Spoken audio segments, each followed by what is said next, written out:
श्री स्वामी समर्थ। स्वामी समर्थांची नियमित सेवा करता या 3 गोष्टी लक्षात ठेवा, स्वामी पूजेचे शुभ फल मिळेल।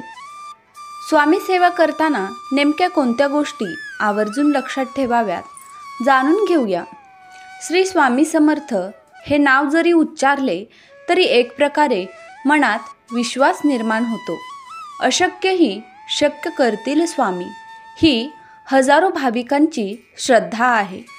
स्वामींवरील श्रद्धा, स्वामींवरील विश्वास आणि स्वामींनी दिलेले अनुभव यांमुळे कोट्यावधी भाविक स्वामींची नियमितपणे सेवा, उपासना, नामस्मरण, पूजन करत असतात।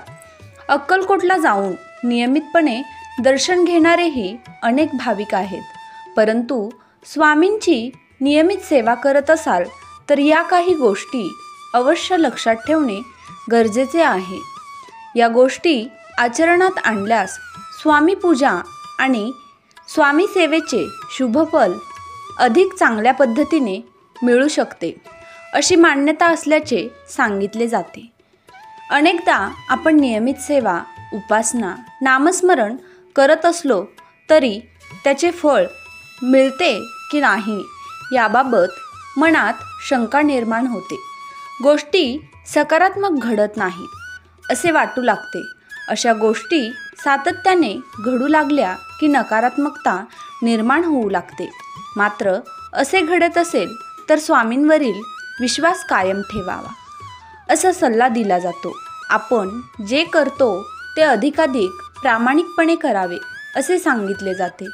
तसेच आपल्याकडून काही चुका होत नाही याबाबत चिंतन करून स्वामी सेवा सुरू ठेवावी असे म्हटले जाते। नेमके काय करावे?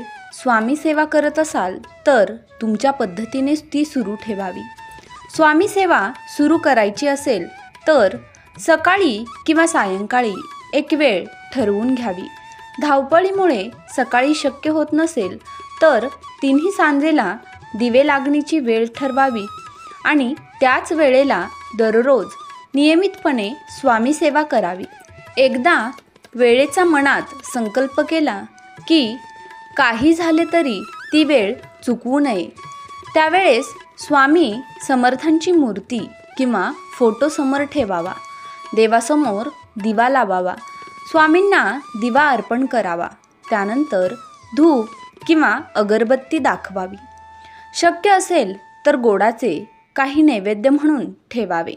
अगदी दूध किंवा साखर ठेवली तरी सुद्धा चालेल। यानंतर स्वामींची मानसपूजा करावी। तसेच स्वामीचरित्र सारामृताचे पठण करावे। याचे 21 अध्याय आहेत। दररोज 3 अध्यायाचे पठण केले तरी 7 दिवसांत एक पारायण पूर्ण होऊ शकेल।